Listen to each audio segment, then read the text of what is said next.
Krishna Krishna Krishna Hare Hare Hare Ram Ram Ram Hare Hare Hare Krishna Krishna Krishna Hare Hare Hare Ram Ram Hare Hare Hare Krishna Krishna Krishna Hare Hare Hare Ram Ram Hare Hare Hare Krishna Krishna Krishna Hare Hare Hare Ram Ram Hare Hare Radha Madhav Radha Madhav Radhe Jaya Jaya Prabhupada Prabhupada Prabhupada Prabhupada Jai Gaur Hari Bol Hari Bol Hari Bol Jai Gaur Hari Bol Hare Krishna Hare Krishna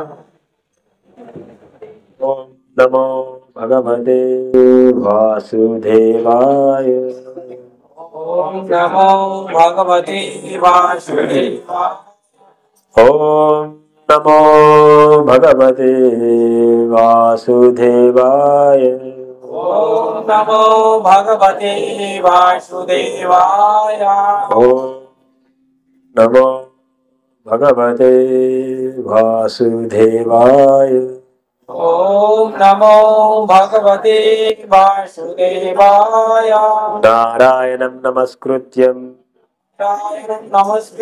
Naram Chaiva Narottamam Devim Saraswatim Vyasam Tato Jaya Mudiraye Nashtaprayeshu Abhadreshu Nityam Bhagavata Sevaya Bhagavati Uttama Shloke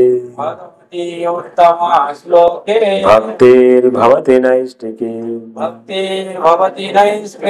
Krishnaya Vasudevaya Devaki Nandanaya Nanda Gopa Kumaraya Govindaya Namo Namaha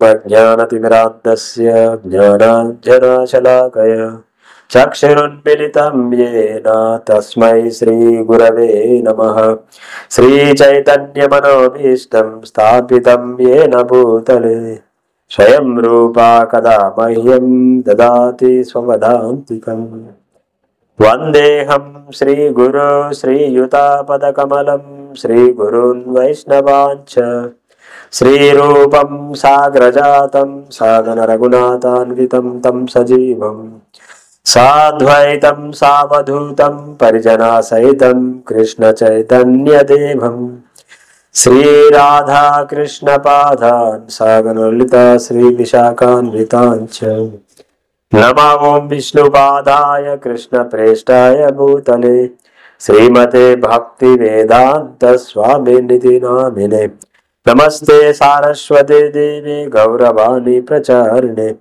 Nirvishesha Shunyavadhi Pachatya Deshatarine Jai Shri Krishna Chaitanya Prabhu Nityananda Shri Advaita Gadadhara Srivasadi Gaura Bhakta Vrinda Hare Krishna Krishna Krishna Hare Hare Hare Rama Rama Rama Hare Hare Tara Srimad Bhagavad Gita ki Jai Srila Prabhupada Maharaj ki Jai Samaveda Bhakta Vrinda ki Jai Nitai Gaura Premanande Hare Hare Bol Hare Krishna ఈ రోజు భగవద్గీత శ్లోకం కాకుండా విశేషమైనటువంటి పర్వదినం ఈ రోజు ఏంటది ఉగాది ఉగాది ఉగాది అంటే మరి మనం ఎందుకు జరుపుకుంటాం పండగ ఉగాది పచ్చడి తీసుకొని భోజనం చేసుకుని తినడం కదా ఉగాది పండగ అంటే దీంట్లో ఒక పెద్ద సైన్స్ ట్యాగ్ ఉందన్నమాట పండగ మన సనాతన ధర్మంలో జరుపుకునే ప్రతి ఉత్సవము బాహ్యంగా ఎన్ని కారణాలు ఉన్నప్పటికీ ప్రతి ఉత్సవము ప్రత్యక్షంగా భగవంతుడితో సంబంధం కలిగి ఉంటుంది అన్నమాట. దాంట్లో నిగూఢమైనటువంటి అర్థాలు ఉంటాయి. తర్వాత మన ఆచార వ్యవహారాలు, సాంప్రదాయాలు అన్ని కూడా దాంట్లో ఇమిడి ఉంటాయి అన్నమాట పండుగలు, పర్వదినాలు. అయితే అట్లాంటి పర్వదినాలలో ఉగాది హిందువులకి అత్యంత ముఖ్యమైనటువంటి పండగ. మరి ఉగాది అంటే ఏమిటి, దాన్ని మనము ఏ భావంతో జరుపుకోవాలి, దాని గురించి కొంచెం తెలుసుకుందాం సార్. ఉగాది అంటారా, ఉగాది అంటారు. సాధారణంగా ఉగాది ఉగాది అంటారు, కానీ దీని అసలు పేరు యుగాది. అంటే ఆది, యుగము ఆరంభమైన రోజు అనమాట. సృష్టి ఆరంభమైన రోజు. మరి సృష్టిని ఎవరు సృష్టించారు? మానవ మాత్రులు ఎవరైనా సృష్టించగలుగుతారా దీన్ని? అది ఎవరి వల్ల కూడా కాదు. ఎందుకంటే ఈ ఒక వస్తువుని సృష్టించాలంటే దీనికి ఏం కావాలి? ఒక నేర్పరితనం కలిగినటువంటి ఒక నిపుణుడు కావాలి. ఆ నిపుణత లేకుండా దీన్ని తయారు చేస్తే ఏమవుతుంది? ఎందుకు పనికి రాకుండా పోతుంది. దాన్ని మళ్ళీ మళ్ళీ చేయాలి, డబ్బులు వృధా, శ్రమ వృధా, అన్ని వృధానే అవుతాయి. అదే ఒక నైపుణ్యం కలిగినటువంటి వ్యక్తి దీన్ని తయారు చేస్తే ఎలా ఉంటుంది? తను ఎలాగైతే తయారు చేయాలనుకున్నాడో అది సంపూర్ణంగా తయారై ఉపయోగించుకోవడానికి వీలుగా ఉంటుంది. ఈ ఉగాది పండగ ఎప్పుడు వస్తుంది? పండగ మనకి చైత్ర శుద్ధ పాడ్యమి రోజు వస్తుంది. అది రోజు. ఈ రోజు చాలా చాలా విశేషం జరిగింది. సృష్టి ఆరంభం అంటే ఎప్పుడు జరిగింది? అది సత్యయుగం. ఈ రోజు మొదటగా ఈ సత్యయుగం ప్రారంభమైంది. సత్యయుగం ప్రారంభమైన తర్వాత దాన్ని ఒక కొత్త సంవత్సరంగా, నూతన సంవత్సరంగా జరుపుకుంటారు. అయితే అది ప్రతి సంవత్సరము దాన్ని భక్తి శ్రద్ధలతో ఆచార వ్యవహారాన్ని ఆచరిస్తూ సాంప్రదాయాన్ని పాటిస్తూ జరుపుకుంటారు. కాలక్రమేణా అది ఆ పండుగను ఒక ఉత్సవంలో జరుపుకునేది అనమాట. దానికి అప్పుడు ఉగాది అని పేరు పెట్టలే వాళ్ళు ఇంకా. కానీ తర్వాత కాలక్రమేణా అదేమైంది? ఉగాదిగా ఒక పర్వదినంగా మారిపోతుంది. ఇంకా అట్లా ఉగాది పండుగని ప్రతి సంవత్సరము ఒక్కొక్క పేరుతో పిలుస్తారన్నమాట. ఇప్పుడు మనము ఏ సంవత్సరం ప్రవేశించాం? విశ్వావస సంవత్సరం, నూతన సంవత్సరం. అని మనకు ఈ రోజు రేపటి నుంచి ఈ రోజు నుంచి విశ్వావసు అనే సంవత్సరం వరకు మనము వెళ్తున్నాం. అయితే ఈ విశ్వావసు సంవత్సరాలకి ఇప్పుడు కొత్తగా ఉగాది పండుగ రోజు ప్రారంభమయ్యే సంవత్సరానికి ప్రతి సంవత్సరం ఒక్కొక్క పేరు ఉంటుంది. ఆ సంవత్సరానికి ఆ పేరు పైనే ఈ సృష్టిలో ఉన్నటువంటి సకల జీవుల యొక్క భవిష్యత్తు ఆధారపడుతుంది. పోయిన సంవత్సరము మనకి ఏ పేరు ఉంది? క్రోధినామ సంవత్సరంలో క్రోధి అంటే ఏంటి? కోపం. అందుకే ఎక్కడ చూసినా కూడా ఒకరిద్దరు మాట్లాడుకుంటుంటే ముందు సామరస్యంగానే మొదలు పెడతారు. తర్వాత ఏమవుతుంది?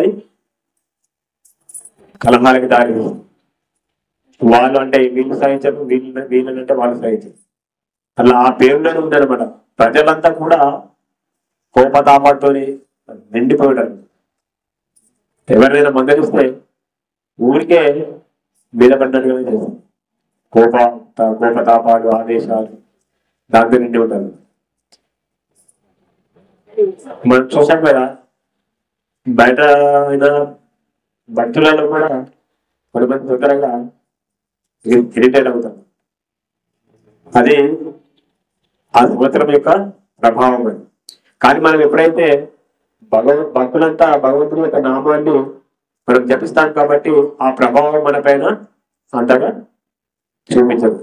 బయట అయితే ఇంకా ఎవరి గురించి కూడా చెప్పాల్సిన అవసరం లేదు. ఈ మాట చెప్పకూడదు, కానీ రాజకీయంలో ఉన్నవారైతే మనం అసెంబ్లీలో చూస్తున్నాం కదా ఎట్లా నడుస్తుంది. ఎవరైనా ఒక మాట అంటే దాన్ని సహించాలన్నట్టు కోల్పోయారు. దానికి ఎవరైనా ఒక ప్రశ్న అడిగితే దానికి ఏమి ఇవ్వాలి, మనం సమాధానం ఇవ్వాలి. కానీ ఆ ప్రశ్నకి తగినటువంటి సమాధానం ఇవ్వకుండా ఏం చేస్తాను, ప్రశ్నకి సమాధానంగా మళ్ళీ ప్రశ్న చేస్తాను. ఇంకా ప్రశ్నగానే మిగిలిపోతుంది. ఈయన చేసిన ప్రశ్న కూడా ప్రశ్నగానే మిగిలిపోతుంది. అందుకే ఇప్పుడు కొత్తగా ప్రారంభమయ్యే విశ్వావసు నామ సంవత్సరం అంటే ఇది ఒక గంధర్వులకు ఉన్న పేరు అన్నమాట. ఆయన ఎట్లా అంటే ఈ కలియుగ ఈ సృష్టిలో ఉన్నటువంటి అందరి జీవులకి మంచి చేసేవాడు. ఆయన శ్రేయస్సు కూర్చేవాడు అన్నమాట. మంచి చేకూర్చేవాడు. అందుకే ఇప్పుడు రేపటి నుంచి అందరికీ మంచి జరుగుతుంది, మంచి జరగాలని మనం అందరం కోరుకోవాలి. ఇంకొక కారణం మనము ఉమెన్ జరుపుకోవడానికి వేదాలను, భగవంతుడు రచించినటువంటి వేదాలను ఒక సోమకుడు అనే రాక్షసు ఎత్తుకెళ్తాడనమాట. ఎత్తుకెళ్ళి సముద్ర గర్భంలో దాచేస్తాడు. దాచేసినప్పుడు విష్ణుమూర్తి మత్స్య అవతారం తీసుకొని ఆ వేదాన్ని తిరిగి తీసుకొచ్చి బ్రహ్మదేవుడికి అప్పగిస్తాడు. అట్లా శాస్త్ర ప్రకారంగా ఇది ఒక ముఖ్య కారణం. ఎందుకంటే ఆ వేదాలు బ్రహ్మదేవుడికి అందించిన తర్వాత బ్రహ్మదేవుడు ఆ వేదాలను అనుసరించి ఈ సృష్టిని ప్రారంభిస్తారు. ఒక సృష్టిని ప్రారంభించాలంటే ఆయనకి ఎంత నైపుణ్యత ఉండాలి. ఇంతగా చెప్పుకున్నాం మనం ఒక వస్తువుని తయారు చేయాలంటేనే ఎంతో నైపుణ్యం అవసరం. దీనికి ఇప్పుడు ఈ టేబుల్ తయారు చేసేవారు ఇది తీసుకొచ్చి ఇక్కడ మధ్యలో పెట్టారనుకోండి, ఎట్లా ఉంటుంది? ఈ ₹1,00,00,000 పెట్టి తయారు చేసినా కూడా కూర్చోవడానికి వీలుగా ఉండదు. లేదు ఇవన్నీ సరిగా అమర్చి కింది భాగంలో ఏమి కూడా వేయలేదు అనుకోండి, అప్పుడు ఏమవుతుంది? కొంచెం వ్యక్తి పడిపోతుంది. అట్లా ఒక వస్తువుని తయారు చేయాలంటే ఎంత నైపుణ్యం కావాలి. మరి ఈ సృష్టిని సృష్టించాలంటే ఎంత నైపుణ్యత ఉండాలి. బ్రహ్మదేవుడు విష్ణువు యొక్క నాభికమలంలో ఉద్భవించి పైకి కిందికి తింటాడనమాట. ఆయనకి ఎవ్వరు కనిపించలేదు. ఆ తామర తుండులో ఆ కాండంలో పైకి కిందికి తిరుగుతుంటాడు. ఆయనకి ఏం అర్థం కావట్లేదు, ఎవరు కనబడట్లేదు.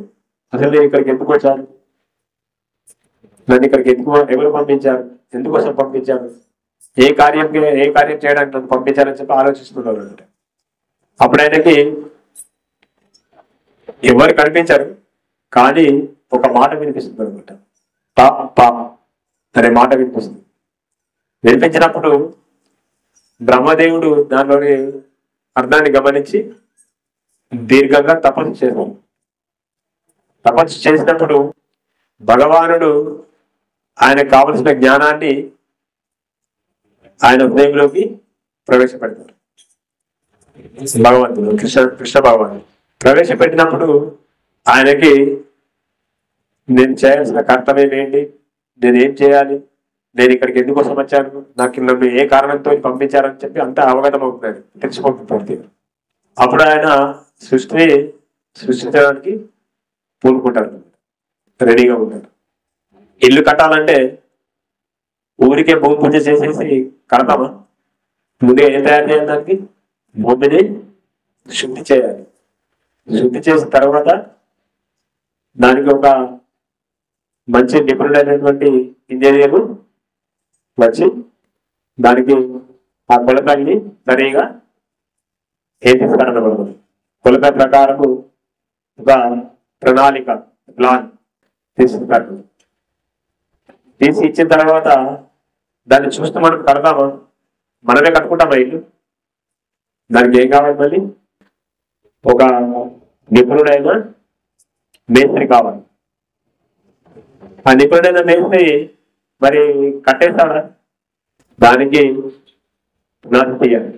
పునాది తీయాలంటే మళ్ళీ అది తీసేవాళ్ళు వేరుగా ఉండాలి. మనం ఆ పునాది తీసిన తర్వాత ఇంకా దానికి కావలసిన మెటీరియల్ కావాలి. ఫస్ట్ ఇసుక, కాంక్రీట్, సిమెంట్, స్టీలు, అవన్నీ వస్తువుల్ని సమర్పించుకున్న తర్వాతనే మేస్త్రి పనిని ప్రారంభిస్తుంది.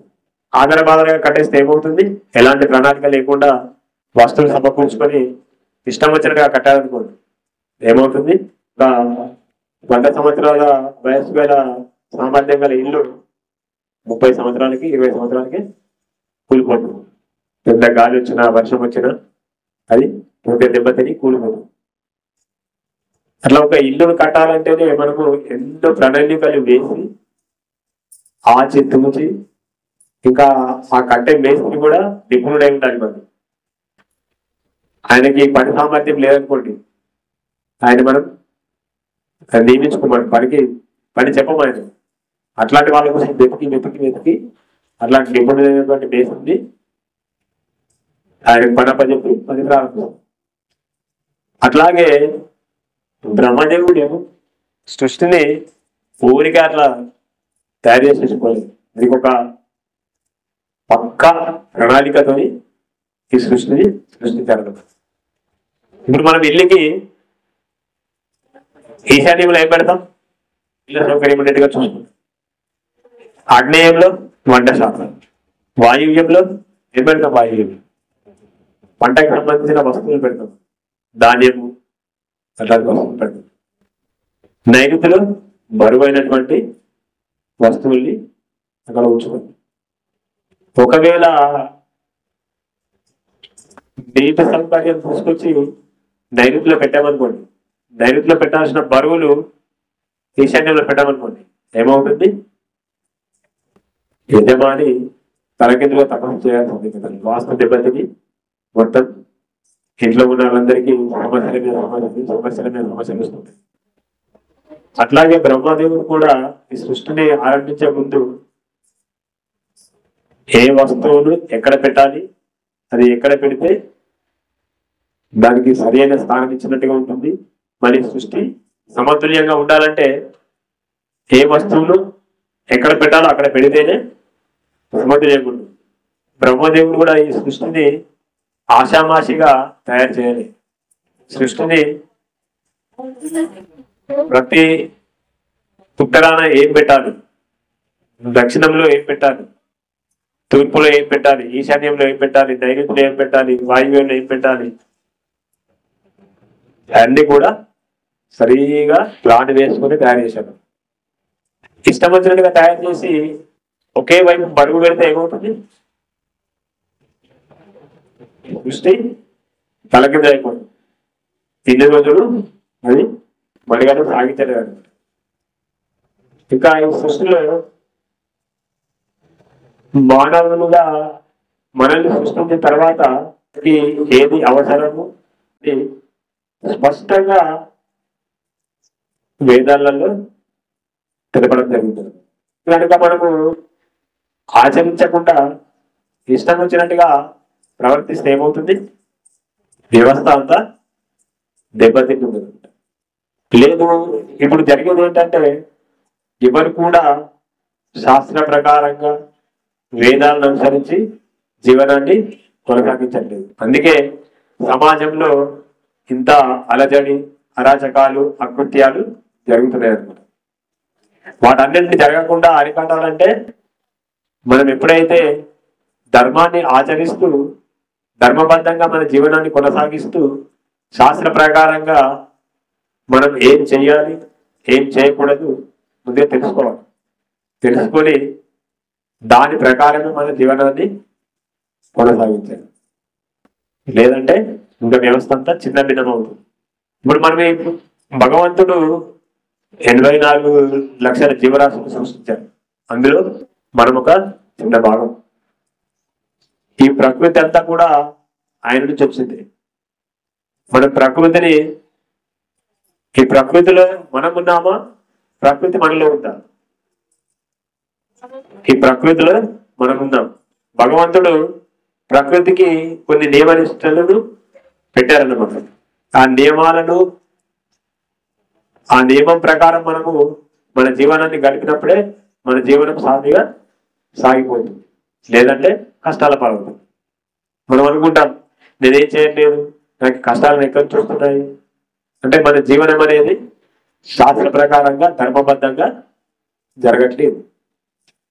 మరి మనము ధర్మాన్ని ఎందుకు ఆచరించాలి, ఈ నియమాలను ఎందుకు పాటించాలి? అది సాక్షాత్తు భగవంతుడే మనకి ఇచ్చారు కాబట్టి వాటిని ఎవరు కూడా కాదనకుండా పాటించాల్సింది. ఇప్పుడు మనము బీప్గల్ నుంచి హైదరాబాద్ వెళ్ళాలి, ఒక బైక్ పైన వెళ్తున్నాం లేకపోతే కారులో వెళ్తున్నాం. వెళ్ళినప్పుడు ఎలా వెళ్ళాలి? రోడ్డు పైన కదా వెళ్ళేది. మనం రోడ్డు పైన వెళ్ళాలంటే, ఆ రోడ్డు మీద వెళ్ళాలంటే కొన్ని ట్రాఫిక్ నియమ నిబంధనలు ఉంటాయి. ప్రభుత్వము కొన్ని నిబంధనలు పెడుతున్నారు అనమాట. ఆ రోడ్డు పైన వెళ్ళేటప్పుడు, ఆ వెహికల్ నడుపుకుంటూ వెళ్ళేటప్పుడు ఆ నియమ నిబంధనలు పాటిస్తేనే మన ప్రయాణం అనేది హ్యాపీగా సాగి మనము ఎక్కడికైతే గమ్యస్థానానికి వెళ్ళాలనుకున్నామో అక్కడికి సురక్షితంగా ఎలాంటి సమస్యలు లేకుండా చేరుకుంటాం. లేదు నా ఇష్టం వచ్చినట్టుగా వెళ్తా అంటే ఏమవుతుంది?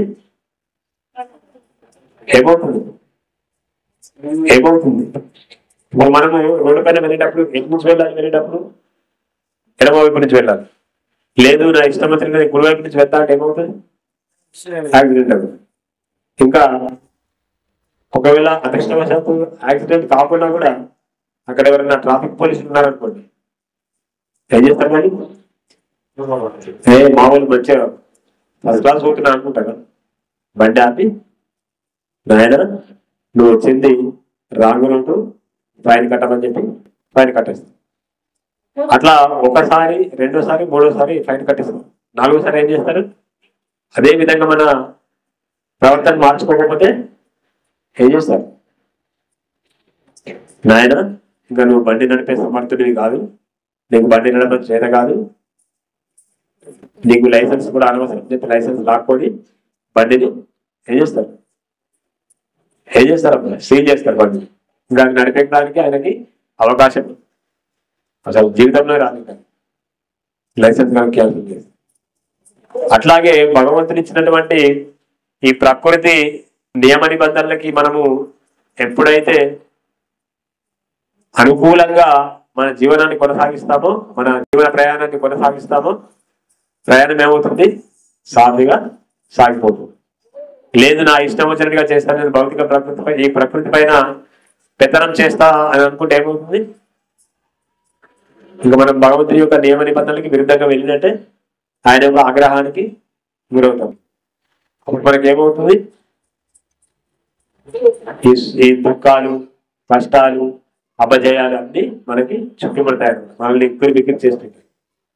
అలా కాకుండా ఎప్పుడైతే మనము ఈ ప్రకృతి నియమాలకు లోబడి మన జీవనాన్ని కొనసాగిస్తామో అప్పుడు మనకి రావాల్సిన కష్టాలు ఏం కూడా రావన్నమాట. ఒకవేళ వచ్చిన చిన్న సమస్యలు వచ్చినా మన జీవనాన్ని మనం ధర్మబద్ధంగా కొనసాగిస్తూ భగవంతుని ఇచ్చినటువంటి ఒక నియమ నిబంధనల్ని పాటిస్తూ ఆయన ఒక నామాన్ని మనం ఎప్పుడైతే జపిస్తామో, ఆయన లీలల్ని ఎప్పుడైతే స్మరిస్తామో, ఆయన దివ్యమంగళ స్వరూపాన్ని ఎప్పుడైతే దర్శిస్తామో మనకి ఇంకా సమస్యలు అనేటివి వచ్చినా కూడా వాటి ప్రభావం అనేది మన పైన అంతగా పడదన్నమాట. ఇప్పుడు కొంతమంది అంటుంటారు భక్తులలో కూడా, ప్రభుజీ నువ్వు పొద్దున్న లేసి మంగళారతి చేస్తున్నాం,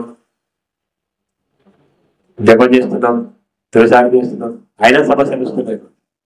ఎందుకు వస్తున్నాయి సమస్య? మనము 84 లక్షల జన్మలలో ఏమేమి చేశామో తెలియదు. ఆ కర్మ ఫలితం అంతా కూడా మనము అనుభవించాలి. అయితే మనం ఎప్పుడైతే జపం చేయడం ప్రారంభిస్తామో, 4 నియమాలు పాటిస్తూ జపం చేస్తూ భగవంతుని యొక్క సేవ చేయడం ప్రారంభించినప్పుడు ఏమవుతుంది? మనం అక్కడికి పాపకార్యం చేయడం ఆపేస్తాం. కానీ గత జన్మలలో చేసింది ఎన్నెంతుంది, దాన్ని అనుభవించాల్సిందే. కానీ ఎప్పుడైతే భగవంతుని నామాన్ని జపిస్తామో మన ఆ కర్మ ఫలితం అనేది తగ్గుతూ వస్తుంది అనమాట. మనం భౌతికంగా ధర్మాన్ని ఆచరించకపోతే ఆ కర్మ ఫలితం మన పైన 100% ప్రభావాన్ని చూపిస్తుంది. కానీ మనం ఎప్పుడైతే జపాన్ని చేయడం ప్రారంభిస్తామో ఆ కర్మ ఫలితం అనేది మన పైన 20%, 10% అట్లనే చూపిస్తుంది. అది ఎలా తెలుస్తుంది మనకి? మన జీవితంలో జరిగే సంఘటనల ఆధారంగా మనము దాన్ని చూసుకోవచ్చు. ఇప్పుడు మనకి ఏదైనా ఒక పెద్ద ప్రమాదం జరిగి ఉండి ప్రాణాలు కోల్పోయే పరిస్థితి అయితే మనం ఎప్పుడైతే జపం చేస్తుంటామో అప్పుడు ఆ సమస్య ఎట్లా ఉంటుంది? ఏదో చిన్న ఒక దెబ్బతోని తొలగిపోతుంది. ఏదో ఒక రూపకంగా మాత్రం మనం ఆ కర్మను అనుభవించాల్సింది. కానీ బయట వాళ్ళలాగా మనము ఆ కర్మ ఫలితం మన పైన పడగానే బెంబేలెత్తుకో, మనం కంగారు పడిపో. వాటిని తట్టుకునే ఆ శక్తి భగవంతుని యొక్క నామం ద్వారా మనకి లభిస్తుంది అన్నమాట. అందుకే భక్తులు అనేవారు ఎన్ని సమస్యలు వచ్చినా, ఎంత కష్టం వచ్చినా, ఏమొచ్చినా కూడా వాళ్ళు చరించరు. వాటి ప్రభావాన్ని ఎక్కువగా తీసుకోకుండా స్థిరంగా భక్తి మార్గంలో ముందుకు సాగిపోతుంటారు. ఒకవేళ వారికి ఏదైనా సాంకేతికత దొరకనప్పుడు, చుట్టుపక్కల భక్తులు లేనప్పుడు వాళ్ళు నిరాశకు లోనైపోయి కొంచెం కిందికి పడిపోయే అవకాశం ఉంటుంది. కానీ అలాంటి పరిస్థితి ఎవరికైనా వచ్చినప్పుడు ఇంకా తోటి భక్తులుగా మనం ఏం చేయాలి? అట్లా వదిలేయకూడదు. వాళ్ళకి తోడ్పాటును అందించి తిరిగి భక్తిలో ముందరికి వెళ్ళేలా ప్రోత్సహించాలి. ఉదాహరణకి మనం రోడ్డు పైన వెళ్తుంటే ఒక వ్యక్తి సైకిల్ పై నుంచో బండి పై నుంచో నడుస్తూ వెళ్ళి పడిపోయాడు. మనము దూరం నుంచి చూసామే, కానీ తొందరగా వెళ్ళి దగ్గర నుంచి చూస్తే ఏమైంది ఆయనకి మనకు కావాల్సిన వ్యక్తి. మనం అట్లాగే వదిలేసి వెళ్తామా? మన అంతరాత్మ ఒప్పుకోదు, పరమాత్మ కూడా లోపల చెప్పుకోడు అనమాట. ఆయన మనిషి, మీవాడు, ఆయన లేపి కాస్త నీళ్ళు తాగిపించి తర్వాత అవసరమైతే ఎక్కడికి తీసుకెళ్తాం? హాస్పిటల్కి తీసుకెళ్తాం.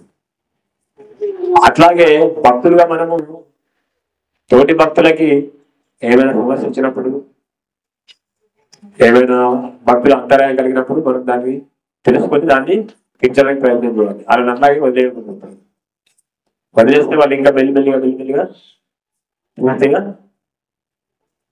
బయటకు వెళ్ళే అవకాశం ఉంటుంది. అట్లా కాకుండా మనం ముందుకెళ్తూ మనకు భక్తులుగా మనం చేయాల్సింది ఏంటంటే, భక్తి మార్గంలో అందరం కలిసి ముందుకెళ్ళాలంటే మనకి మన మధ్యన పరస్పర సహకారం అవసరం. ఒకరికొకరు సహకరించుకుంటూ వెళ్తేనే మనం భక్తిలో తొందరగా ముందుకెళ్ళగలం. ఉగాది స్పెషల్ ఏంటి? పచ్చడి ఎన్ని రకాల రుచులు ఉంటాయి? దాంట్లో 6 రకాల రుచులు ఉంటాయి. పచ్చడిలో 6 రకాల రుచులు ఉంటే మనలో కూడా అడిషన్ 6 రకాల దోషాలు తెలియదు. ఉగాది పచ్చడి ఎందుకు సేవించాలి? ఈ సంవత్సరం అంతా నా జీవితంలో జరిగే మంచి చెడు, సుఖము దుఃఖము, లాభము నష్టము, కష్టము సుఖము ఏది సంభవించినా కూడా వాటన్నింటినీ సమానంగా స్వీకరించగలిగేలా ఆ స్థితప్రజ్ఞతని పొందడానికి మనము 6 రకాల రుచి కలిగినటువంటి ఉగాది పచ్చడిని సేవిస్తున్నాం. ఈ 6 రకాల రుచులని సేవిస్తే మన లోపల ఉన్నటువంటి అరిషడ్వర్గాలు ఒక్కొక్కటి బయటకు వెళ్ళిపోతారు. దానికి ఇంకా తీవ్రంగా ప్రయత్నం చేయాలి. మనం భక్తిలో ముందుకెళ్తూ ప్రయత్నం చేసినప్పుడే ఈ కామ క్రోధ లోభ మోహ మద మత్సరాలు అరిషడ్వర్గాలు అవి మన నుంచి బయటకు వెళ్ళినప్పుడు మాత్రమే మనకు సంపూర్ణంగా భగవంతుడి శరణాగతం చేయగలుగుతాం, భగవంతుడి గురించి పూర్తిగా తెలుసుకోగలుగుతాం. దాన్ని మనం ఉగాది పచ్చడిని ఏదో మనం చేసుకొని తాగడం కాదు, దాన్ని భగవంతుడికి సమర్పించి